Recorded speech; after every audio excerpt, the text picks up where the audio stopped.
What is happening, guys, and welcome back to Tika Taka TV and to another episode of Transfer Talk. So today we're going to give you another 6 rumours, speculation in the paper, etc. And we'll give them a mark out of 10 as to whether we think they're going to be right or wrong. So starting off, the first one today in the paper is Bertrand to Liverpool. This one's been floating around for quite a long time now. It's certainly a position they need to fill. A little bit of a struggle last year. Enrique doesn't really look the player, was at Newcastle, never really settled in there properly. So yeah, Brendan Rodgers has known Bertrand from his time at Chelsea, so he knows what he can do. I think Bertrand's a top player. You know, he's played in the Champions League final, he's won that. Looking at a good player.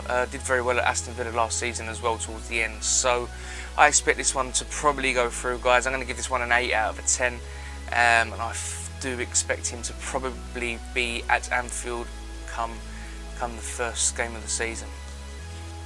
On to number 2, we've got Isco to Man City from Real Madrid. Very likely this, I'd imagine. I don't know where he's going to fit in, especially the fact they've just signed James. You know, there's so many spots there, and people like him and Di Maria, they're going to want to be playing every week. They're top players, so I fully expect him to make a move, whether it be to somewhere like the Premier League or it could be to PSG. You know, there's money there as well. But it'd be a good signing for Man City. You know, give them a fresh look, help them a little bit in midfield, where I didn't think they were too good last year. You know, Aguero was out, so they didn't really score a lot of goals. But apart from Toure, there's not really much creativity in that Man City side, apart from David Silva. So he'd be a great signing for them.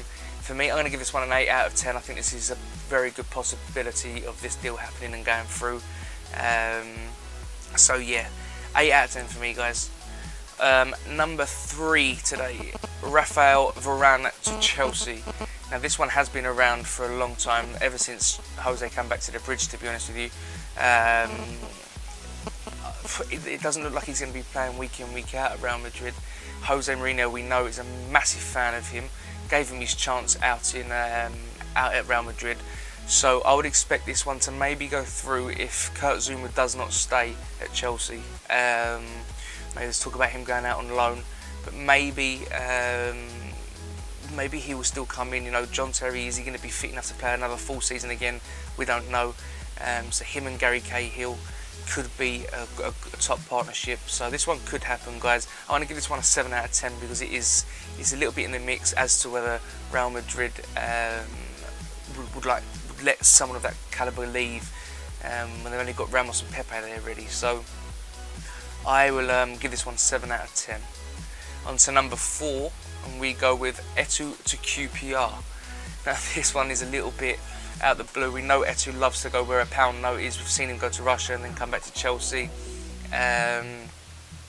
There's talk that he loves London, but QPR, I'm not too sure. I think we'll see this guy go back abroad somewhere, maybe back to Italy, something like that. I can't see this one going through at all, guys. He's not really a QPR sort of player. Not that he's not good enough for them.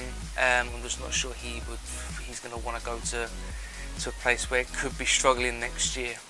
So I'm going to give this one a 4 out of 10, guys. Don't really expect this one to happen, but you never know. Number 5, West Ham to offload Ravel Morrison. Spent last season at QPR. I like this guy. He's a top talent. You know, I know he's a little bit of a head case. That's the reason why Ferguson let him go in the first place from United. I think he's got a few mental problems, but a top football player. I remember him coming in and doing a great job against Spurs for West Ham, and then he was shipped out on loan to QPR. So this is a strange one. I can't see them really wanting to get rid of him, but maybe there's no room for him at West Ham for next year. If he does leave, I don't expect him to be permanent, maybe just on loan. So this one's a 7 out of 10 from Tika Taka TV. Last but not least, the last one, Romelu Lukaku to leave Stamford Bridge after being spotted training with Anderlecht.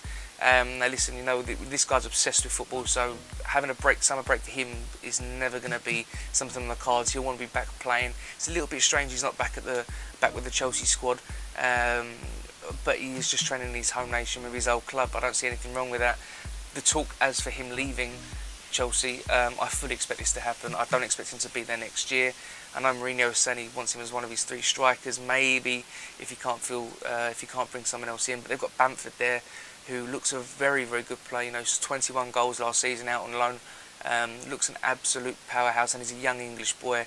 And Mourinho's talked about bringing them sort of guys through. So maybe Bamford will be the third choice striker, depending on the return of Drogba as well, and Lukaku to be gone. I'd imagine back to Everton, or someone like Atletico Madrid, something like that. I'm going to give this one a 9 out of 10, guys. I do expect Romelu to depart from Stamford Bridge this summer. But guys, that's it from us today. We'll be back tomorrow with more transfer rumours, and hopefully there'll be something interesting. The paper's not really filled with great stuff today, not many great rumours flying around, but hopefully tomorrow there'll be something decent back in there.